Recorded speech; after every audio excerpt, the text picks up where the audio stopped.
بسم اللہ الرحمن الرحیم۔ السلام علیکم۔ سلطان صلاح الدین ایوبی رحمۃ اللہ علیہ کھلی کچہری کے اندر لوگوں کے مسائل کو حل کر رہے تھے کہ اتنے میں باہر کسی عورت کے رونے کی اونچی اونچی آوازیں آنے لگیں۔ جب سلطان صلاح الدین ایوبی رحمۃ اللہ علیہ کے کانوں تک اس عورت کی آواز پہنچی تو سلطان صلاح الدین ایوبی باہر کی طرف دیکھا تو کھلی کچہری کے اندر سناٹا چھا گیا اور تمام لوگوں کا رخ دروازے کی طرف ہو گیا۔ سلطان صلاح الدین ایوبی نے حکم دیا کہ ابھی جا کر باہر دیکھو کہ کون عورت ہے اور اس کے ساتھ آخر کیا زیادتی ہوئی ہے۔ اس عورت کی آواز اتنا درد والی تھی کہ سلطان صلاح الدین ایوبی رحمۃ اللہ علیہ بہت زیادہ پریشان ہو گئے۔ اس عورت کو سلطان صلاح الدین ایوبی کے سامنے حاضر کیا گیا۔ جیسے اس عورت کو سلطان کے سامنے حاضر کیا گیا تو اس عورت کے سارے کپڑے پھٹے ہوئے تھے، حتیٰ کہ اس کا آدھا جسم دکھائی دے رہا تھا۔ سلطان نے اپنی نظریں جھکا لیں اور اس وقت ایک کنیز کو حکم دیا کہ اس عورت کے جسم پر چادر لپیٹی جائے۔ اس عورت کے جسم پر چادر لپیٹی گئی تو سلطان صلاح الدین ایوبی رحمۃ اللہ علیہ نے حکم دیا کہ اس عورت کو اندر لے جاؤ اور اس کو اچھا سا لباس پہنا کر باہر لے آؤ، کیونکہ اس آدھ ننگی عورت کا عدالت میں کھڑے ہو کر اپنے مسائل کو بیان کرنا یہ عدالت کی توہین ہوگی کہ کسی مسلمان کی بیٹی اس طرح اتنے مردوں میں کھڑی ہو کے جس کا جسم تک نہ ڈھانپا گیا ہو۔ سلطان صلاح الدین ایوبی رحمۃ اللہ علیہ خواتین کی بہت زیادہ عزت و احترام کرتے تھے۔ وہ کنیز ہو اس کی کم عمر خاتون کو اندر لے گئی تو جب اندر جا کر پتہ کیا تو اس وقت کوئی ایسا لباس موجود نہیں تھا جو کہ اس خاتون کو پہنایا جائے۔ جب یہ سارا ماجرا سلطان صلاح الدین ایوبی رحمۃ اللہ علیہ کی بیوی اسم الدین خاتون کو پتہ چلا تو انہوں نے اپنا ایک انتہائی قیمتی جوڑا نکال کر دیا اور کہا کہ اس لڑکی کو پہنا دو۔ کنیز نے کہا کہ ملکہ، یہ تو بہت قیمتی لباس ہے جو کہ آپ نے بڑے شوق سے بنوایا ہے، اگر یہ جوڑا اب آپ اسے پہنا دیں گی تو آپ اپنے بیٹے کی شادی پہ کیا پہنیں گی؟ تو ملکہ نے کہا کہ کوئی بھی اور جوڑا پہن لوں گی، اور ویسے بھی یہ سلطان کا حکم ہے اور میں سلطان کے حکم کے لیے جان بھی قربان کر سکتی ہوں، یہ لباس کچھ بھی نہیں ہے۔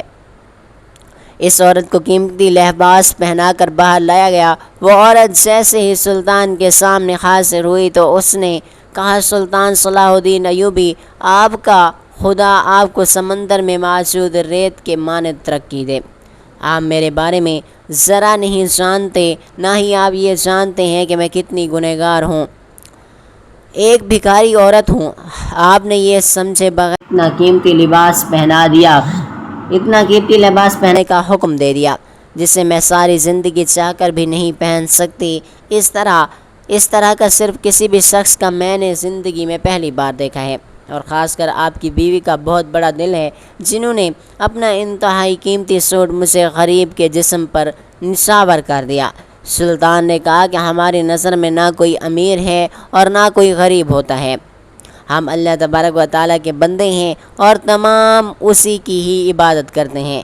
یہ سن کر وہ عورت چیخنے چلانے لگی۔ اس کے درد سے بھری آواز سن کر سلطان صلاح الدین ایوبی رحمۃ اللہ علیہ نے کہا کہ اے خاتون، بتاؤ تمہارے ساتھ کیا زیادتی ہوئی ہے؟ اس نے کہا کہ سلطان معظم، میرے ایک سوال کا جواب مجھے مل سکتا ہے کیا؟ سوچ کر بتائے، آپ میرے ایک سوال کا جواب دے سکتے ہیں کیا؟ یہ سن کر سلطان نے کہا کہ بتاؤ کیا ہوا خاتون؟ خاتون نے درد بھرے لہجے میں کہا کہ سلطان معظم، میں بہت بڑی گنہگار ہوں، میں ایک بدکار عورت اور حتیٰ کہ 5 آدمیوں کی قاتل بھی ہوں، کیا میری بخشش ہو سکتی ہے؟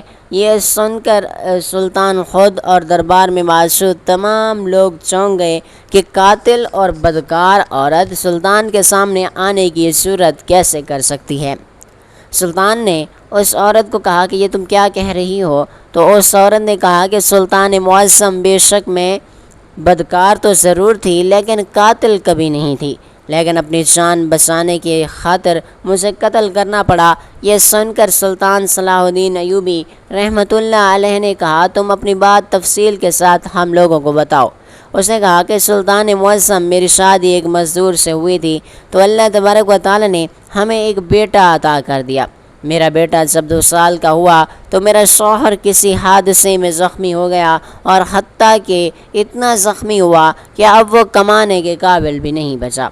لہٰذا جب میں نے اپنے شوہر اور اپنے بچے کو بلکتا ہوا دیکھا تو مجھ سے رہا نہ گیا، میں بھیک مانگنے کے لیے باہر نکل پڑی۔ لیکن میں جس کے پاس بھیک مانگنے کے لیے جاتی، بھیک دینے کے مطالبے میں وہ مجھ سے میرے جسم کا تقاضا کرتے۔ مجھے اللہ تبارک و تعالی نے بے انتہا حسن و جمال سے نوازا ہے، لہٰذا چند دن بھوک سہنے کے بعد مجھے پتہ چل گیا کہ اگر اس دنیا میں زندہ رہنا ہے تو اپنے جسم کو بیچنا پڑے گا، اور اس کے بعد میں نے اپنے جسم کو بیچنا شروع کر دیا۔ کبھی میں کسی تاجر کے پاس اپنے جسم کو بیچتی، تو کبھی کسی کاسی کے پاس، تو کبھی کسی ذمہ دار کے پاس، حتیٰ کہ مجھے جو شخص بھی دینار دینے کی پیشکش کرتا یا حیثیت رکھتا، میں اس کے ساتھ رات گزارتی۔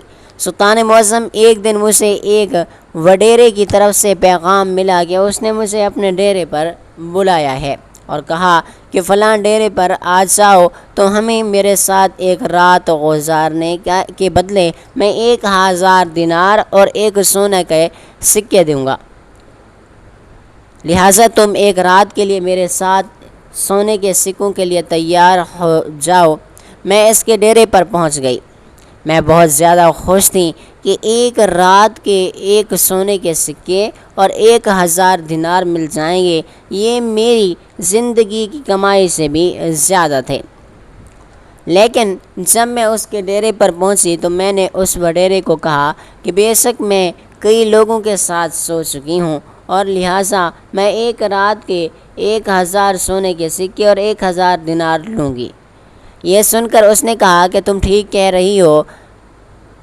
وڈیرا مجھے ایک بڑی سی حویلی کے اندر لے گیا۔ اس حویلی کے اندر جب لے گیا، میں جیسے ہی اندر داخل ہوئی تو باقی اور 5 آدمی شراب میں دھت بیٹھے ہوئے تھے۔ میں نے وڈیرے سے کہا کہ یہ کون لوگ ہیں؟ تو اس نے کہا یہ سب میرے دوست احباب ہیں، اور ان کی میں نے دعوت کی ہوئی ہے، اور اسی لیے تو میں نے تمہیں یہاں پر بلایا ہوا ہے۔ اس ایک رات میں آپ نے ان تمام لوگوں کو اپنے جسم سے لطف اندوز کروانا ہے، اور میں نے اس وڈیرے کو کہا تمہارا اور میرا مطالبہ صرف اور صرف ایک تمہارے ساتھ ہوا تھا، ان 5 آدمیوں کے سامنے میں اپنا جسم نہیں پھیلا سکتی۔ اس وڈیرے نے کہا کہ 100 کی جگہ میں تجھے 5 سونے کے سکے دوں گا، تو ہمیں بس ان سب کو خوش کرنا پڑے گا۔ میں نے وڈیرے کی بات ماننے سے صاف انکار کر دیا۔ میں نے اس کی بات کا انکار کیا تو مجھے پتہ چل گیا کہ اب یا تو مجھے اپنا جسم ان کے حوالے کرنا پڑے گا یا پھر میری جان جائے گی۔ میں نے اسی وقت خنجر نکالا اور لڑتے لڑتے میں نے ان 5 آدمیوں کو جو کہ شراب کے نشے میں دھت تھے، خنجر سے ان کے گلے کاٹ دیے۔ کسی کو خنجر سینے میں لگا تو کسی کو گردن میں، اور وہ سب کے سب مر گئے۔ ایک کو خنجر تھوڑا گہرا نہیں لگا اور وہ وہاں سے بھاگتے ہوئے اس نے خنجر میرے سینے میں گھونپ دیا، لیکن میں خوش قسمت تھی کہ اس نے جس جگہ خنجر مارا اس جگہ میرا دل نہیں تھا، بلکہ میرا دل قدرت کے بنائے گئے نظام کی وجہ سے دائیں طرف تھا۔ اگر میرا دل بائیں طرف ہوتا تو شاید میں بھی موقع پر ہی مر جاتی۔ لہٰذا مجھے زخم تو ضرور ملا لیکن میری جان بچ گئی۔ میں باہر نکلی تو ایک بزرگ چرواہا گزر رہا تھا۔ اس نے مجھے زخمی حالت میں دیکھا تو اس نے مجھے اپنے گدھے پر بٹھایا اور اپنے گھر لے گیا۔ اس نے میری دیکھ بھال کی اور میرے زخم کو داغا۔ اس نے میرے بیٹوں کی طرح خدمت کی اور چند دن گزارنے کے بعد میرے زخم میں بہت بہتری آئی۔ جاتے ہوئے اس چرواہے نے مجھے جو کہا کہ ایک بزرگ تھا اس نے مجھے ایک چادر لپٹائی اور کہا کہ میرے پاس کسی خاتون کے کپڑے تو نہیں ہیں، کیونکہ میں ایک اکیلا بوڑھا بزرگ اس جھونپڑی میں رہتا ہوں، لہٰذا تم اس چادر کو لپیٹ کر اپنے گھر چلی جاؤ۔ سلطان معظم وہ چادر لپیٹ کر تھوڑا سا باہر نکلی تو دیکھا کہ ایک اور بھکاری سردی سے ٹھٹک کر بیٹھ رہا تھا۔ میں نے وہ چادر بھی اس کے حوالے کر دی، لیکن میرے دل میں ابھی تک وہ تڑپ تھی کہ میں دل میں سوچ رہی تھی کہ اے میرے مالک، اگر خنجر میرے سینے میں میرے دل میں لگ جاتا تو میں بھی مر جاتی، اور نہ ہی مجھے توبہ کرنے کا موقع ملتا، اور نہ میرے پیچھے میرا بیٹا اور میرا شوہر بھوک سے مر جاتے۔ سلطان معظم، یہ خیالات مجھے پہلے اپنی زندگی میں کبھی نہیں آئے۔ نہ جانے کیوں اس موقع کے بعد میرا دل بڑا بدل گیا تھا۔ میں دل میں اللہ پاک کا شکریہ ادا کر رہی تھی اور توبہ کر چکی تھی، لیکن میرے دل میں ایک سوال تھا کہ کیا اتنے بڑے گنہگار کو اللہ تبارک و تعالیٰ معاف کیسے کر سکتا ہے؟ اور اسی سوال کے لیے میں یہاں سے گزری تو مجھے پتہ چلا کہ سلطان صلاح الدین ایوبی مسلمانوں کی اس سلطنت کے سردار کھلی کچہری کے اندر موجود ہیں، اور میں دوڑتی ہوئی آپ کے پاس آ گئی۔ سلطان معظم، کیا آپ بتا سکتے ہیں کہ مجھے معافی مل سکتی ہے؟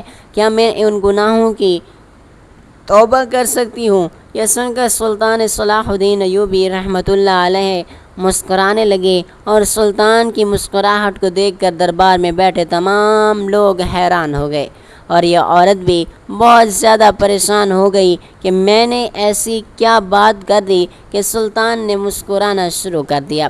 اچانک تمام لوگ اور اس عورت کو مخاطب کر کے سلطان نے کہا کہ اے خاتون، میں تمہیں ایک چھوٹا سا واقعہ سناتا ہوں۔ اس واقعے کو سننے کے بعد مجھے یقین ہے کہ تمہیں میری بات کی سمجھ آ جائے گی، اور تمہارے علاوہ بھی اس دربار میں جس شخص کے دل میں اور ذہن میں یہ خلش ہے کہ وہ بخشا جائے گا کہ نہیں، میں نے فلاں گناہ کیا، مجھ سے فلاں گناہ سرزد ہو گیا، اور وہ اس واقعے کو دھیان سے سننے کے بعد خود ہی سمجھ جائیں گے کہ وہ بخشا جا سکتا ہے یا نہیں، اللہ اسے معاف کرے گا یا نہیں، اس کی دنیا اور آخرت کیسے بدل سکتی ہے۔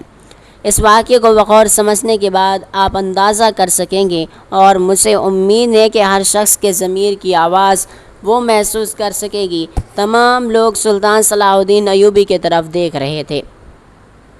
سلطان صلاح الدین ایوبی نے کہا کہ یہ آج سے تقریباً کوئی 20 سے 25 سال پہلے کی بات ہے۔ اس وقت میں ایک مدرسے میں تعلیم حاصل کر رہا تھا۔ اسی شہر میں ایک عورت جو کہ بہت ہی زیادہ خوبصورت و حسین و جمیل تھی، اس عورت کو اللہ تبارک و تعالیٰ نے بہت حسن سے نوازا تھا۔ ہرن جیسی آنکھوں والی لڑکی اس پورے شہر میں اور نہیں تھی، اور اتفاق کی بات تو یہ ہے کہ وہ عورت بھی غربت سے تنگ آ کر اس نے بھی اپنے جسم کو بیچنا شروع کر دیا تھا، لیکن اس کا کاروبار اتنا سستا نہیں تھا۔ وہ اپنا جسم بڑے بڑے وزیروں اور بڑے بڑے قاضیوں اور حتیٰ کہ بڑے بڑے تاجروں کے پاس بیچتی تھی۔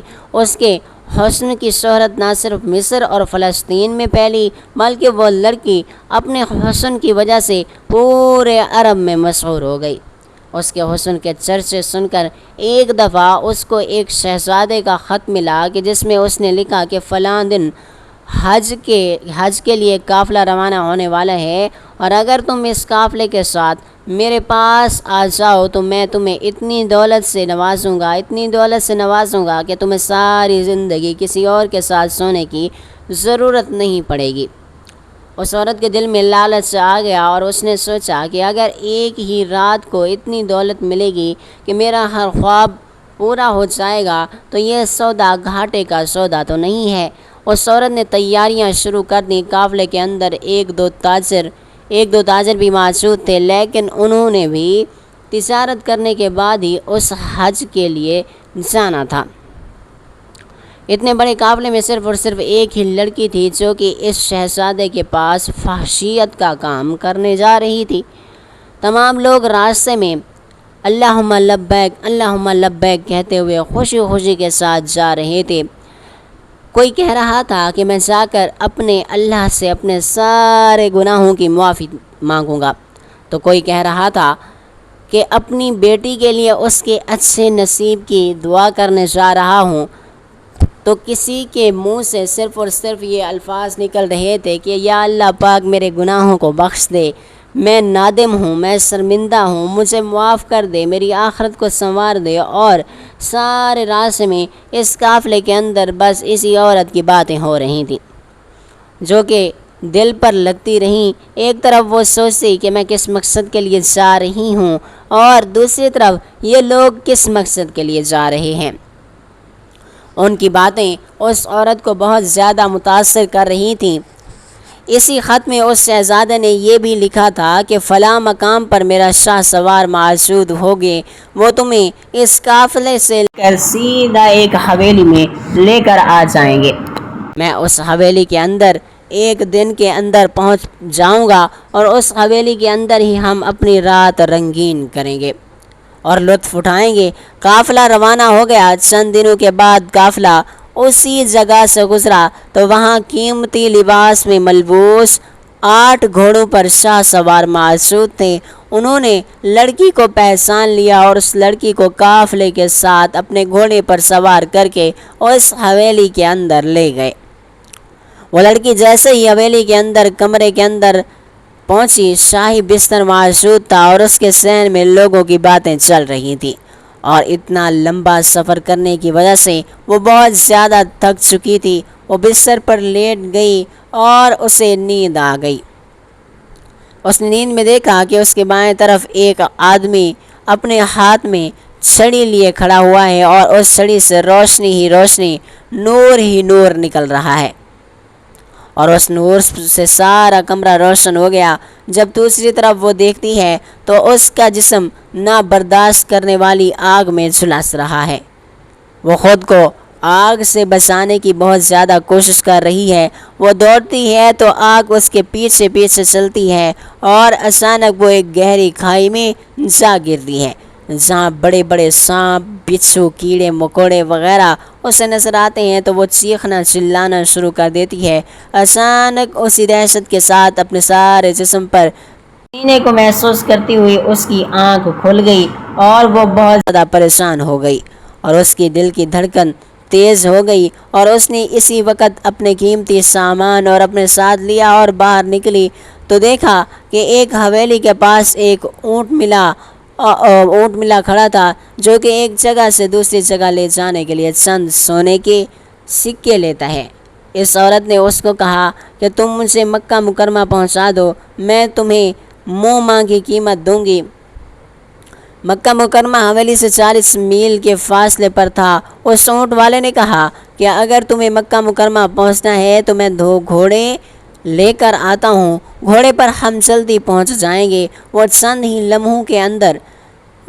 لمحوں کے بعد 2 گھوڑے لے کر پہنچ گیا۔ وہ عورت گھوڑے پر سوار ہوئی اور سیدھا مکہ مکرمہ جا کر پہنچ گئی، حج کے فرائض ادا کرنے لگی، اور اسی دوران ہر لمحے اللہ سے ہاتھ اٹھا کر معافی مانگنے لگی، کہنے لگی کہ اے میرے مالک، اے میرے رب، شکر ہے تو نے مجھے ایک سیدھے راستے پر ڈال دیا، مجھے سیدھا راستہ دکھا دیا۔ اے میرے مالک، تو مجھے معاف فرما دے، میں تیرے دیے گئے قیمتی نعمتوں کو غلط کاموں میں لگا دیا، اور دنیاوی دولت کے لیے میں نے اپنے جسم کو بیچنا شروع کر دیا۔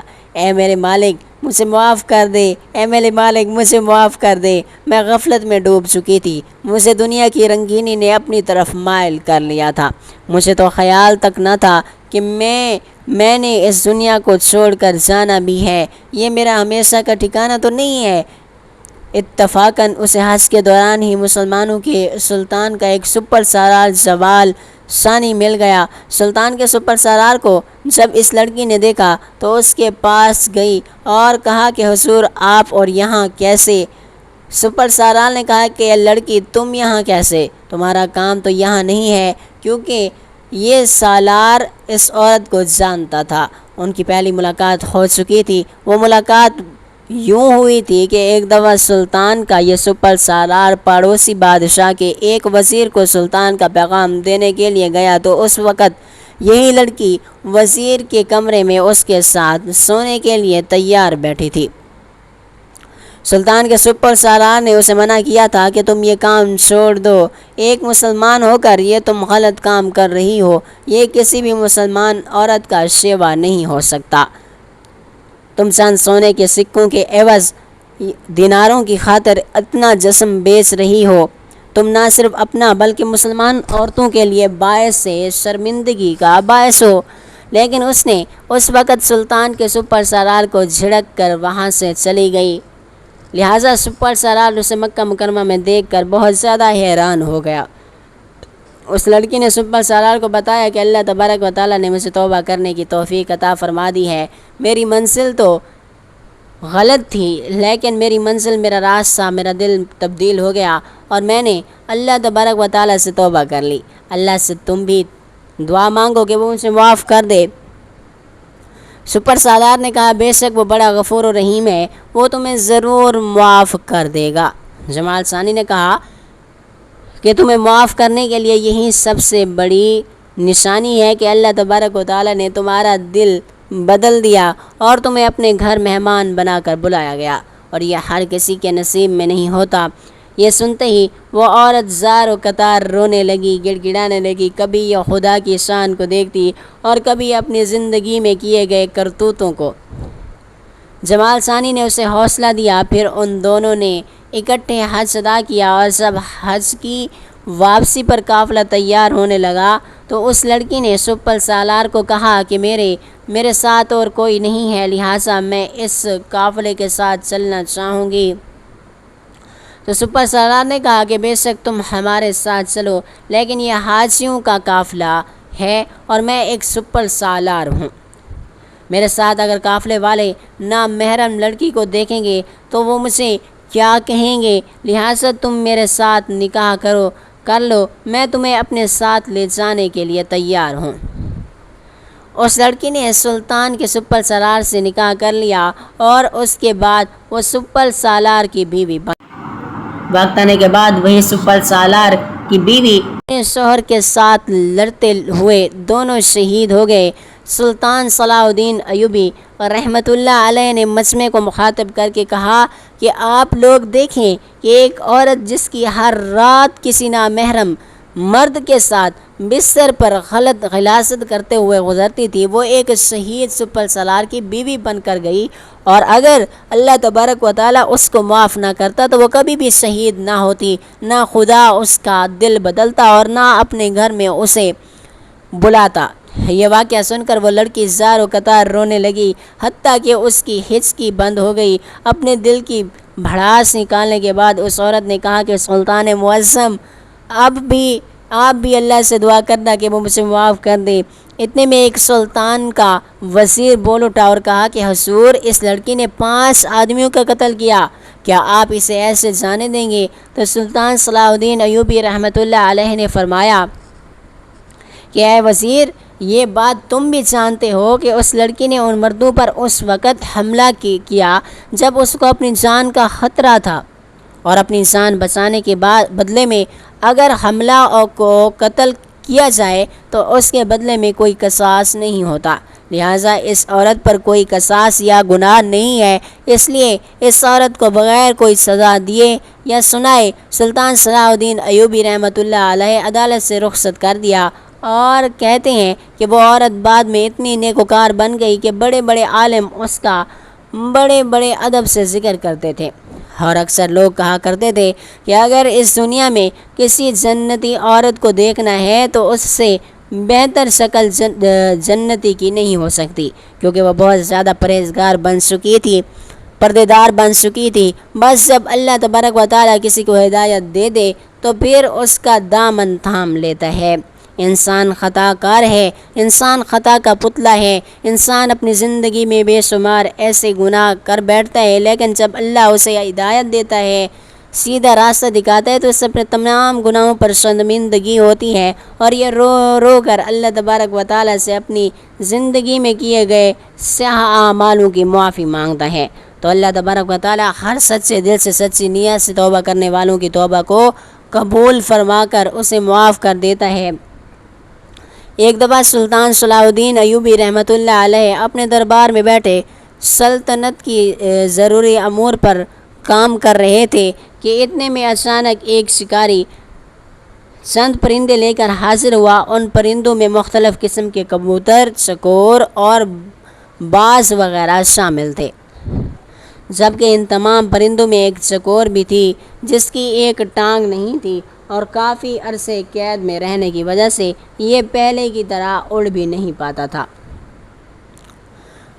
قصہ مختصر یہ کہ یہ شکاری سلطان کے سامنے اپنے تمام پرندے لے کر حاضر ہوا اور سلطان کے پوچھنے پر اس نے کہا کہ میں ایک شکاری ہوں اور یہ پرندے بیچ رہا ہوں۔ اگر ان میں سے آپ کو کوئی پرندہ پسند کریں یا آپ کا کوئی وزیر یا مشیر خریدنا چاہے تو میں انہیں بیچنے کے لیے تیار ہوں۔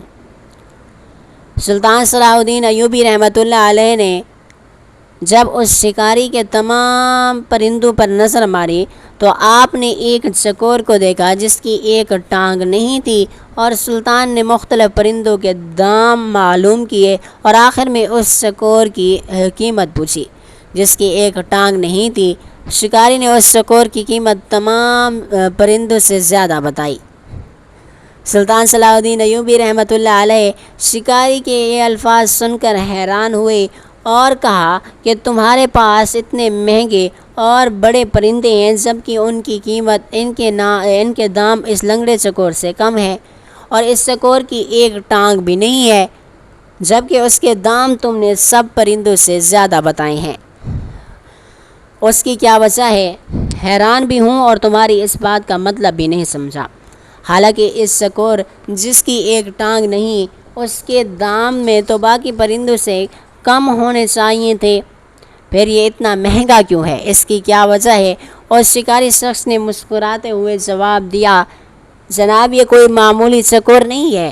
جب میں شکار پر جاتا ہوں تو ایک ٹانگ والے چکور کو وہاں قریب باندھ دیتا ہوں اور یہ عجیب و غریب سی آوازیں نکال کر باقی چکوروں کو اپنے پاس بلاتا ہے جس سے ہمیں شکار کرنے میں آسانی ہوتی ہے، اور اسی چکور کی وجہ سے میں بہت زیادہ چکوریں پکڑتا ہوں اور جس سے مجھے اچھا خاصا منافع بھی حاصل ہوتا ہے۔ اگر یہ چکور میرے پاس نہ ہو تو میں اتنی زیادہ چکوریں پکڑنے میں کامیاب نہیں ہو سکتا، اس لیے اس کے دام باقی تمام پرندوں سے بہت زیادہ ہیں۔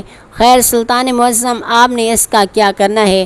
آپ کے سامنے اتنے بڑے بڑے پرندے ہیں، آپ ان میں سے ایک کوئی خرید سکتے ہیں، ان میں سے ایک کوئی پسند کر سکتے ہیں۔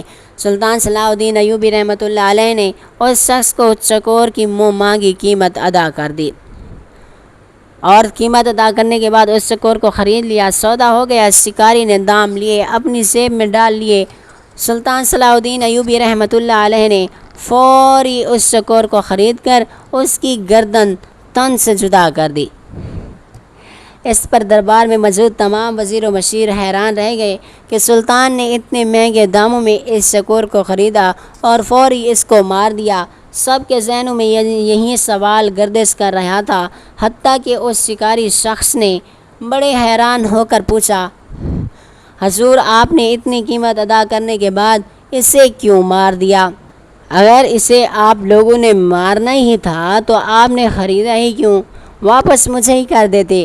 آپ اس پرندے کو خریدتے جسے آپ شوق سے پالتے ہیں، جو تو کسی کام کا آپ کے نہ آ سکا۔ تو سلطان صلاح الدین ایوبی رحمۃ اللہ علیہ نے تمام لوگوں، خاص کر اس شکاری کو مخاطب کرتے ہوئے کہا، تاریخی جملے کہے اور کہا کہ جو دوسروں کے ساتھ مل کر اپنوں کے ساتھ منافقت اور ان کی عزت نفس کو مجروح کرتا ہے اس کا یہی انجام ہونا چاہیے۔ سلطان کے یہ الفاظ سن کر نہ کہ صرف یہ شکاری، تمام وزیر و مشیر سپاہی حیران رہ کے کہ اگر آپ کا دوست ناراض ہو کر یا ذاتی مفادات کی خاطر یا کسی وجہ سے آپ کی دشمنوں میں مل جائے تو دشمن کو چھوڑ دیں، پہلے اس دوست کو مارو جو دشمن کی صف میں جا کر آپ کے خلاف کھڑا ہوا ہے، کیونکہ جب آپ کا یہ دوست دشمن کی صف میں کھڑا ہو تو یہ آپ کے لیے اس پہلے والے دشمن سے زیادہ خطرناک ثابت ہوگا، کیونکہ یہ دشمن کی نسبت آپ کے متعلق بہت کچھ جانتا تھا، کیونکہ یہ آپ کا دوست تھا، اس لیے آپ کے راز و نیاز یا دکھتی رگوں کا علم رکھتا ہے، اس لیے سب سے پہلے اس دوست نما دشمن کو قتل کرنا واجب ہے۔ ناظرین کرام، آپ سے مؤدبانہ گزارش ہے کہ ہمارے اس معلوماتی چینل کو زیادہ سے زیادہ سبسکرائب کریں اور زیادہ سے زیادہ لوگوں تک ہماری اس کہانی کو شیئر کریں۔ تاکہ لوگ بھی اس سے فائدہ حاصل کر سکیں۔ اللہ تعالیٰ آپ کو لمبی عمر سے نوازے اور ہمیشہ ہنستا مسکراتا رکھے، آپ کو مشکلات سے دور رکھے۔ آمین ثم آمین یا رب العالمین۔